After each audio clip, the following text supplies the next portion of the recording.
এক লোক serial killer ছিল, খালি মার্ডার করতো, সিরিয়াল মার্ডার। একটা, দুইটা, তিনটা, 10টা, 5টা করতে করতে করতে করতে 99টা মার্ডার করেছে।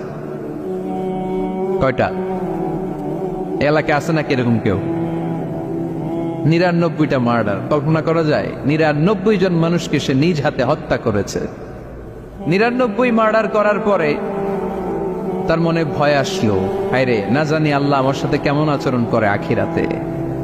আমার তওবা আছে কিনা কপালে জানি না, আমার তো ক্ষমা নাই, কি করব আমি? তো সে লোকজনদেরকে জিজ্ঞেস করলো, আমার ক্ষমা আছে কিনা, এটা কে বলতে পারবে? আমাকে আল্লাহ মাফ করবে কিনা? তারা সবাই বললো, এই এলাকায় এক আল্লাহর ওলি আছে, তার কাছে যাও। সে আল্লাহর ওলির কাছে যেয়ে বলে, ও আল্লাহর ওলি, আমি 99টা হত্যা করেছি, 99টা মার্ডার, আমার কপালে ক্ষমা আছে কিনা তুমি একটু বলো। আল্লাহর ওলি কই, কি বললা? 99টা মার্ডার? হায় হায় সর্বনাশ, তোর কোনো ক্ষমা নাই। এবার যে মার্ডার করছো, তো আমার যেহেতু ক্ষমা নাই, তোরে বাঁচায় রেখে লাভ কি? তোরেও দিলাম শেষ করে। এবার সেঞ্চুরি করে ফেলাইছে। কথা বুঝতেছেন? আমার যেহেতু ক্ষমা নাই, তো তোরে বাঁচায় রেখে কি লাভ? তোরেও শেষ করে দিলাম। এবার সেঞ্চুরি। সেঞ্চুরি করার পরেও ভয় আসছে না নাই অন্তরে? অন্তরে তো আল্লাহর ভয়, কই যাবে? খুঁজতে লাগলো কে সমাধান দিতে পারবে। একজন বলল, ওই এলাকায় একজন বড় আলেম আছে, ওই আলেমের কাছে যাও। সে আলেমের কাছে যেয়ে বলে, আলেম, আমি 99টা হত্যা করেছি, এখন আমার বড্ড ভয় হয়, আল্লাহ আমারে মাফ করবে কিনা, তুমি একটু আমারে বলো। আলেম বলে, তোমার গুনাহ যত বড়ই হোক, আমার আল্লাহর দয়া তার চাইতেও বড়। তুমি কি পাপ করেছো, কি অন্যায় করেছো তুমি? তুমি জানো না আমার রব কত মেহেরবান, তিনি কত দয়ালু, তিনি ভালোবাসার আধার, তিনি করুণার আধার। তোমার পাপ অন্যায় যদি হয় খালের পানির সমান, বিলের পানির সমান, আমার আল্লাহর দয়া সাগরের পানির সমান। তোমার পাপ আর অন্যায় যদি হয় পাহাড়ের সমান, আমার আল্লাহর ভালোবাসার দয়া হচ্ছে আকাশের সমান। তুমি যদি তওবার মতো তওবা করতে পারো, ক্ষমার মতো ক্ষমা চাইতে পারো, চোখের পানি ছেড়ে, চোখের পানির বড় দাম, চোখের পানির মধ্যে বিশাল কারিশমা, এটা আল্লাহ খুব পছন্দ করে। 2 ফোঁটা পানি আল্লাহ পছন্দ করে। এক, জেহাদের ময়দানে শহীদের গা বেয়ে ঝরে পড়া রক্তের ফোঁটা। 2 হচ্ছে অনুতপ্ত বান্দার চোখের পানির ফোঁটা। বান্দা যখন অনুতপ্ত হয়ে চোখের পানি ছেড়ে কাঁদে, তার চোখের পানি চোখ বেয়ে নাকের ডগা বেয়ে মাটিতে পড়ার আগেই ওই অনুতপ্ত বান্দার সব গুনাহ আল্লাহ মাফ করে দেয়। সে জিজ্ঞেস করলো, আমার ক্ষমা আছে কিনা? আলেম বলে, আছে, ক্ষমা আছে। তওবার মতো তওবা কর, তাওবাতান নাসুহা, তওবার মতো তওবা করলে আল্লাহ ঠিকই মাফ করবে। সে এতটাই অনুতপ্ত হলো, এতটাই, সে আল্লাহর কাছে ক্ষমা চাইতে শুরু করলো। আলেম পরামর্শ দিলে, তুমি যে এলাকায় থাকো এলাকাটা ভালো না, এলাকাটা ছাড়ো, এখানে সব ডাকাতদের এলাকা, তুমি একটা ভালো এলাকায় যাও, ওখানে যে তওবা করে ভালো মানুষ হয়ে যাও। সে নিয়ত করে কাপড় চোপড় গুছিয়ে ভালো এলাকায় যাবে। ঘর থেকে বেরোয়ার সাথে সাথেই মালাকুল মাউত চলে আসছে, তার রুহু কবজ করে ফেলছে। এখন রুহু কে নিয়ে যাবে? ফাজাত মালাইকাতুর রাহমা ওয়া মালাইকাতুল আযাব, রহমতের ফেরেশতারাও আসছে, আযাবের ফেরেশতারাও আসছে। রহমতের ফেরেশতারা বলে, না না, সে তওবার নিয়ত করেছে, যদিও তওবা করতে পারে নাই, যদিও ভালো এলাকায় যেতে পারে নাই, তওবার নিয়ত করেছে, অনুতপ্ত হয়েছে, ক্ষমা চাওয়ার চিন্তা করেছে, আমরা তার রূহ নিয়ে ইল্লিনে রেখে দেব। আযাবের ফেরেশতারা বলে, না না, 99টা হত্যা করার পরে আরো একটা হত্যা করে সেঞ্চুরি করেছে, এখনো তো ভালোভাবে তওবা করতে পারে নাই, তার রূহটা নিয়ে আমরা সিজ্জিনের ভেতরে ঢুকায় দেব। 2 দল ফেরেশতার মারামারি, এ বলে আমরা নিব, এ বলে আমরা নিব। ঝগড়া আছে না নাই? আল্লাহ বললেন, রাখো রাখো, ঝগড়ার দরকার নেই। এক কাজ করো, যেখানে মারা গিয়েছে ওইখান থেকে ফিতা দিয়ে মাপতে শুরু করো। ভালো এলাকাটা যদি কাছে হয় জান্নাতের ফেরেশতারা নেবে, খারাপ এলাকা যদি কাছে হয় জাহান্নামের ফেরেশতারা নেবে। খারাপ এলাকা তো একেবারেই কাছে, ঘর থেকে বেরোয়ার সাথে সাথে মৃত্যু হয়েছে। আর ভালো এলাকা তো অনেক দূর। আল্লাহ জামিনটারে আদেশ দিলেন, জামিন, এই অনুতপ্ত বান্দার জন্য তুই ভালো এলাকাটা কাছে চলে আয়। ভালো এলাকাটার জামিনটা তুই সংকুচিত হয়ে যা, যদিও ঘর থেকে বের হয়েছে একেবারে কাছে, খারাপ এলাকা হাজার হাজার মাইল দূরে চলে যা। ফিতা দিয়ে মাপ দিয়ে দেখে, সর্বনাশ, ভালো এলাকাটা তো একেবারেই কাছে, খারাপ এলাকাটা অনেক দূরে। আল্লাহর ফয়সালা অনুযায়ী রহমতের ফেরেশতারা তার রূহকে নিয়ে জান্নাতের ভিতরে ঢুকিয়ে দিয়েছে। 99টা হত্যা করার পরে আরো একটা হত্যা করে সেঞ্চুরি, 100টা খুন করছে। আপনি কয়টা করছেন? আমি কয়টা করছি? তো 100টা খুন করে যদি ও মাফ পেতে পারে আমার আল্লাহর কাছ থেকে, আমরা কি ক্ষমা পেতে পারি না? ওর পাপের কাছে আমাদের পাপ কি? কয় ওয়াক্ত নামাজ ছাড়ছেন আপনি? কয়টা মিথ্যা কথা বলছেন? কতবার ঘুষ খাইছেন? কত টাকা সুদে লাগাইছেন? কত অন্যায় করছেন? কত জুলুম করেছেন? মনে রাখবেন, আপনার পাপ, আপনার অন্যায়, আপনার জুলুম যত বড় হোক না কেন, আমার আল্লাহর দয়া তার চাইতেও বড়। এজন্য আল্লাহ নিজের পরিচয় দিয়ে বললেন, আর রহমান আল্লামাল কুরআন খালাকাল ইনসান আল্লামাহুল বায়ান। আমি রহমান, আমি দয়ার সাগর। আমি কি? আল্লাহ তুমি দয়ার সাগর, রহমানুর রহিম। তোমার দয়াই পূর্ণ আমার সারা নিশিদিন। তোমার দয়াই পূর্ণ আমার সারা নিশিদিন। আলহামদুলিল্লাহ পড়েন। তাহলে বুঝতে পারলাম আমার আল্লাহর দয়ার কোনো শেষ আছে? চিল্লায় বলতে হবে আছে। কয়শো টুকরা? সবাই শুনতেছেন? কষ্ট হচ্ছে তো উত্তর দিচ্ছেন না যে? কত টুকরা করলেন? 100 টুকরা করে 99 টুকরা দয়া ভালোবাসা আল্লাহ তাআলা নিজের কাছে রেখে দিলেন, আর 1 টুকরা দয়া আর ভালোবাসা আল্লাহ তাআলা গোটা বিশ্বের সবার মাঝে ভাগ করে দিলেন। আমরা সবাই মিলে পাইছি কয় টুকরা ভালোবাসা? উনি রেখে দিয়েছেন কয় টুকরা? ওই 1 টুকরার কিছু অংশ আমিও তো পাইছি, তাই না? আপনি পেয়েছেন, আমরা সবাই পেয়েছি, গোটা বিশ্বের সবাই, আদম আলাইহিস সালাম থেকে শুরু করে কিয়ামত পর্যন্ত যারা আসবে, এসেছিল এবং এখন আছে, সবাই মিলে কয় টুকরা? ওনার কাছে কয় টুকরা? কিন্তু এই 1 টুকরা যে আমরা সবাই ভাগে যোগে পাইলাম, আমাদের ভালোবাসার নমুনা দেখছেন? একজন আর একজনের ভালোবেসে বলে আত্মহত্যা করে ফেলে, আছে না নাই? আছে না? সালমান শাহ মারা গেছে, এই দেশের কয়েকটা মেয়ে গলায় রশি দিয়ে আত্মহত্যা করছে, শুনছেন? অমুক সেলিব্রিটির কি হয়েছে, ছাদ থেকে লাফ দিয়ে পরে মাথা ফাটাই ফেলছে। ভালোবাসা আছে না নাই? যারে ভালোবাসে তার নাম আবার ছেলেরা হাতের মধ্যে কেটে কেটে লেখে। শরীয়তপুরে এগুলো নাই, আলহামদুলিল্লাহ। হ্যাঁ, প্লাস দিয়ে লেখে, প্লাস। ধরেন আব্দুল্লাহ প্লাস শামিমা, তো এ প্লাস এস, রক্ত দিয়ে লেখে, রক্ত। আমি অবাক হই, নিডেল, সুই দিয়ে কেটে কেটে লেখে আব্দুল্লাহর এ প্লাস শামিমার এস। কি ভালোবাসা! 1 ভাগ ভালোবাসার ছিটে ফোটা সবাই মিলে পাইছে। এটা ঠেলা যদি এরকম হয়, তাহলে যিনি 99 ভাগ ভালোবাসা রেখে দিয়েছে তার ভালোবাসা বেশি না কম? দেখেন, ছোট্ট বাচ্চাটা রাতে খেতে চায় না, মা যদি বলে খাও, বলে না, খাবো না। আব্বু অফিস থেকে আসুক, আব্বুর কোলে বসে বসে আব্বু আর আমি একসাথে খাবো। এই ছোট্ট বাচ্চাটা কিছু বোঝে না, কিন্তু তারপরও তার বাবার জন্য ভালোবাসা তার হৃদয়ে ঢুকাই দিছে কে?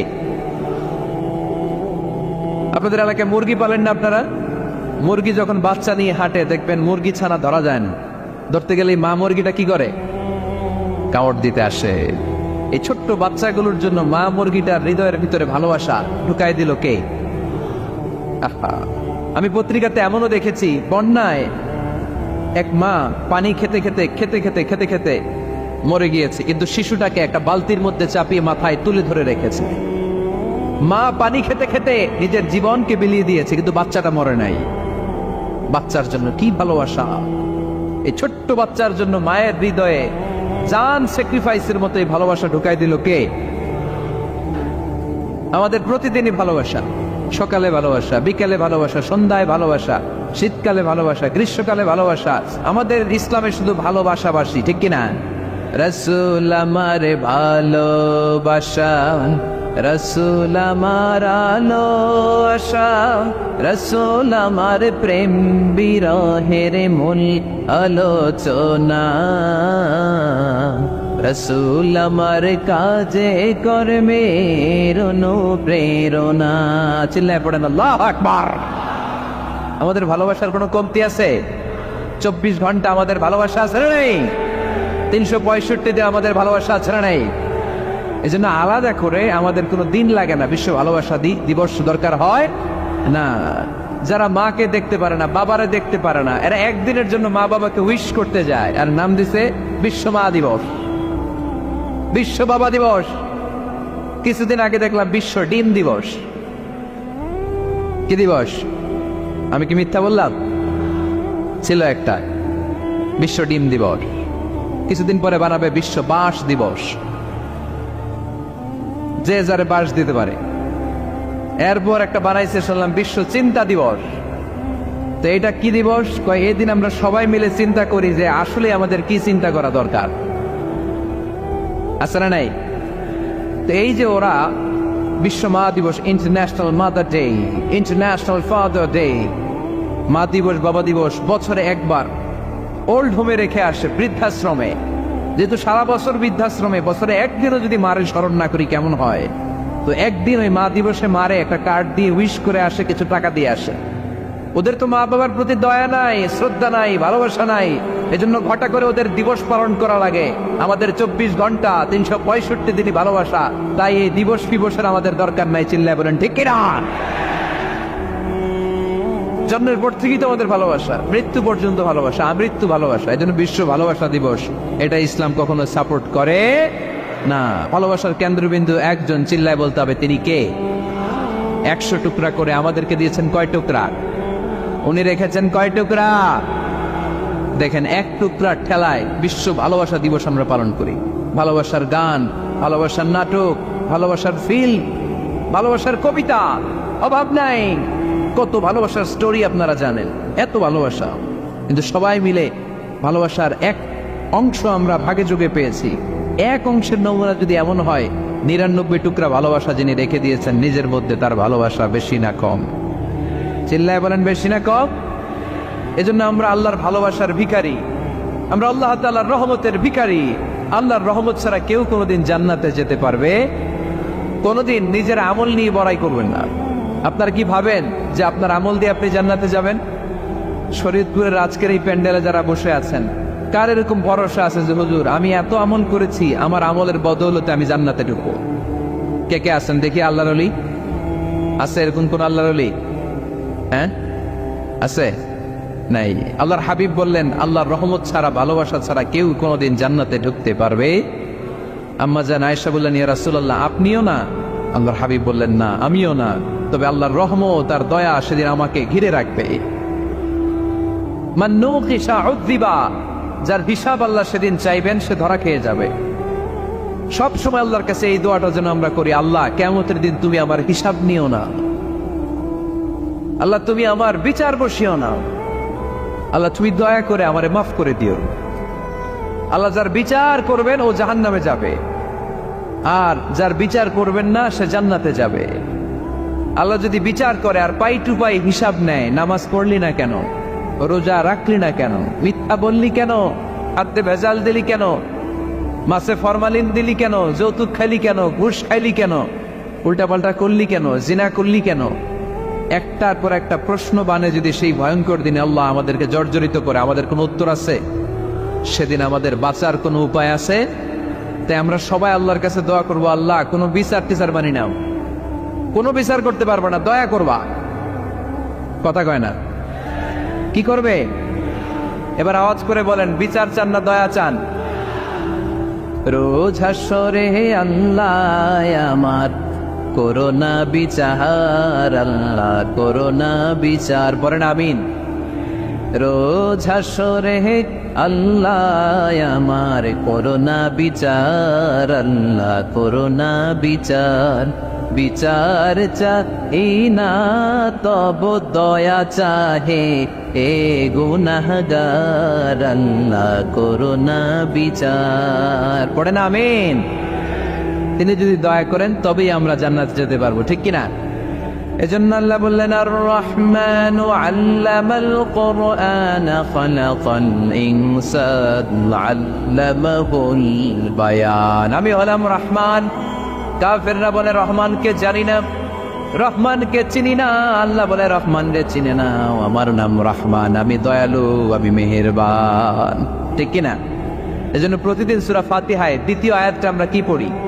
আর রহমান আর রাহিম, ঠিক কিনা? তিনি দয়ার সাগর, তিনি মায়ার সাগর। আমরা বললাম আল্লাহ ঠিক আছে, আমরা বুঝেছি আপনি দয়ার সাগর, আর আপনি কি করেন? দ্বিতীয় আয়াতে আল্লাহ বললেন আল্লামাল কোরআন, আমি কোরআন শিক্ষা দেই। শুধু দয়ার সাগর হয়ে আমি আল্লাহ বসে থাকি নাই, তোমাদের হেদায়েতের জন্য আমি কোরআন নাজিল করে দিয়েছি। আল্লামাল কোরআন, আমি কোরআন শিক্ষা দেই। আমাদেরকে কোরআন শিখিয়েছে কে? বিশ্বনবীকে কোরআন শিখিয়েছে কে? আল্লাহ। এজন্য দুনিয়াতেও যারা কোরআন শিখায় তাদের মর্যাদা বাড়ায় দেয় কে? বাংলার জমিনে যারা কোরআন শরীফ শিখায় এদের মর্যাদা সবচেয়ে কম, এদের বেতন সবচেয়ে কম, এরা সমাজে সবচেয়ে বেশি অবহেলিত, ঠিক কি না? আল্লাহর কাছে এরা সবচেয়ে বেশি সম্মানিত। আল্লাহর হাবিব বললেন খায়রুকুম মান তাআল্লামাল কুরআন ওয়া আল্লামাহু, তোমাদের মধ্যে আল্লাহ তাআলার কাছে সবচাইতে প্রিয় শ্রেষ্ঠ ওই মানুষটা যে নিজে কোরআন পড়ে আবার অন্যরে পড়ায় দেয়। সুবহানাল্লাহ পড়েন। আপনি যদি কাউরে শুধু সূরা ফাতিহাটা শিখান, কোন সূরা?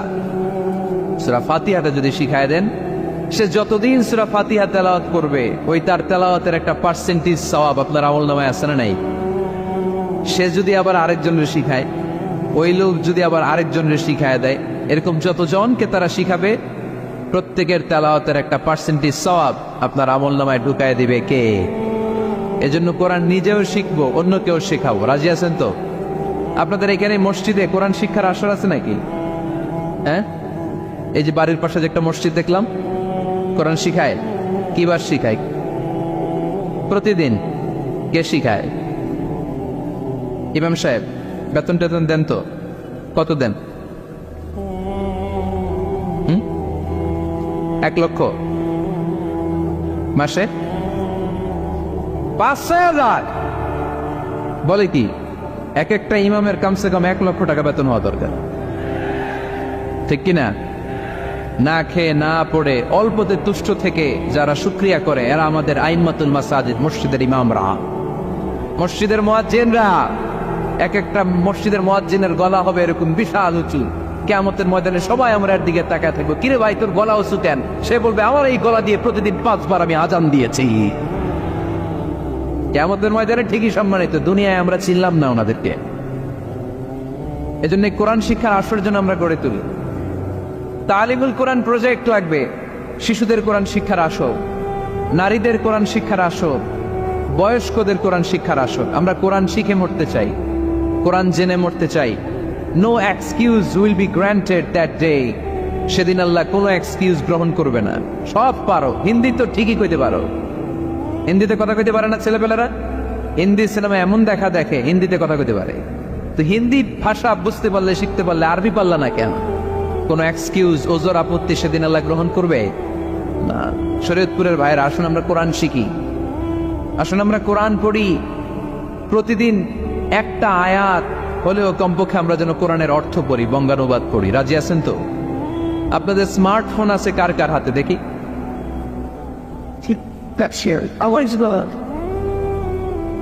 আপনারা কি অ্যানালগ? স্মার্ট আপনি? মাশাআল্লাহ। তোমরাও কি স্মার্ট? হ্যাঁ, ঠিক আছে, হাত নামাও, হাত নামান সবাই। তো এই যে স্মার্টফোন আসছে স্মার্ট বানাইতে, যেই ফোনের মধ্যে কোরআন নাই সে আনস্মার্ট, ঠিক কিনা?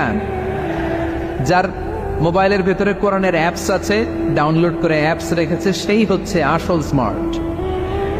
Is the real hero, is the real smart. এজন্য মোবাইলের অ্যাপসের ভেতরে কোরআন ঢুকাইতে হবে। শরীয়তপুরের ছেলেরা খুব সহজ, অ্যান্ড্রয়েড স্যাট ইউজ করলে প্লে স্টোরে যাও, যে তুমি বাংলা কোরআন লিখো চলে আসবে। আইফোন যদি ইউজ করো অ্যাপ স্টোরে যাও, ওখানে যে বাংলা কোরআন লিখো চলে আসবে। সহজ। এত সহজ হওয়ার পরেও আল্লাহ কি বললেন আমরা যদি না শিখি, না জানি, আল্লাহ কি ক্ষমা করবে? যা বলার সব আল্লাহ বলে দিয়েছে এই কোরআন। এই কোরআনের শুরু হয়েছে বিসমিল্লাহির রহমানির রহিম দিয়ে, মানে বা দিয়ে। কি দিয়ে? চিল্লায় বলেন না, কি দিয়ে? বা দিয়ে। আর এই কোরআন শেষ হয়েছে সূরাতুন নাস দিয়ে, যে সূরার শেষ আয়াত হচ্ছে মিনাল জিন্নাতি ওয়ান নাস। বার সিন মিলাইলে কি হয়? বাস। এবার বাসে চড়ে শরীয়তপুর শহরে যাব। ওই বাস না, এই বাস মানে যথেষ্ট। এই বাস মানে সাফিসিয়েন্ট, কাফি। আল্লাহ বুঝালেন এই 30 পারায় 114টা সূরায় আমি যা দিয়েছি এটাই বাস, যথেষ্ট, নতুন করে আর কিচ্ছু লাগবে না। চিল্লায় বলেন ঠিক কিনা? এজন্য মোবাইলে কোরআনের অ্যাপস ঢুকাইবেন। কে কে ঢুকাইবেন আজকে থেকে দেখি? আমারে দেখানোর জন্য হাত তুলছেন? দেখাতে হবে একজন রে, তিনি কে? মানুষের আছে যত বেশি তার চাই তত বেশি। শেখ সাদি রহিমাহুল্লাহ, ইরানের বিখ্যাত কবি, বালাগাল উলা বিকামালিহি কাশাফাত তুজা বিজামালিহি, এই কবিতা লিখে বিখ্যাত হয়েছিলেন। তো ওনার একটা সময় আর্থিক দৈন্যতা যাচ্ছিল, টাকা পয়সা ছিল না, ফলে পায়ে দেওয়ার মতো জুতা ছিল না। কি ছিল না? জুতা ছিল না। তো খুব আফসোস করে একদিন মনে মনে আল্লাহরে বলে, আল্লাহ আমি এত বড় কবি, আমার পায়ে দেওয়ার মতো জুতা নাই। আহা, আফসোস করে ঘর থেকে বের হয়েছে। বের হয়ে দেখে এক ভিক্ষুক ভিক্ষা করে। ওই ভিক্ষুকের 2টা পাই নাই, ভিক্ষুকের 2টা, আর কবি সাহেবের কি নাই? জুতা নাই। কবি সাহেব যখন এই দৃশ্য দেখছে, হায় রে আমার তো পা আছে, এত পাই নাই, সেজদায় পড়ে গেল। আর আল্লাহরে বলে, আল্লাহ শুকর আলহামদুলিল্লাহ, বেশ ভালো আছি, আর কিছু লাগবে না। এজন্য শান্তি হচ্ছে শুকর আলহামদুলিল্লাহর ভিতরে। শান্তি কিসের ভিতরে? শুকর আলহামদুলিল্লাহর ভিতরে। এজন্য আওয়াজ করে পড়েন আলহামদুলিল্লাহ। আপনার চাহিদার কোনোদিন শেষ হবে না। দেখবেন যার পা নাই সে পা দেখে আফসোস করে, ইস লোকটা হেঁটে যায়, কি সুন্দর যায়, আমি তো হাঁটতে পারি না, যদি হাঁটতে পারতাম, যদি 2টা পা থাকতো। যার পা আছে সে সাইকেলওয়ালাদেরকে দেখে আফসোস করে, ইস আমার যদি একটা সাইকেল থাকতো তাহলে তার হাঁটা লাগতো না, সাইকেল দিয়ে বাজারে যেতাম। যার সাইকেল আছে সে আবার হোন্ডাওয়ালাদেরকে দেখে আফসোস করে, ইস একটা হোন্ডা যদি থাকতো তাহলে তো বো বো করা যাইতো না। হোন্ডাওয়ালারা আফসোস আছে প্রাইভেট কারওয়ালাদের দেখে, তারা আফসোস করে, ইস আমার যদি একটা কার থাকতো তাহলে তো কার চালাইতে পারতাম। যাদের প্রাইভেট কার এদেরও আফসোস আছে, ইস আমার যদি একটা হেলিকপ্টার যদি থাকতো তাহলে তো উড়াল মারতে পারতাম, ঠিক না? হেলিকপ্টার ওয়ালাদেরও আফসোস আছে, আমার যদি একটা জেট প্লেন থাকতো, jet plane, private jet plane, ও প্রিন্স ওয়ালিদ বিন তালালের মতো।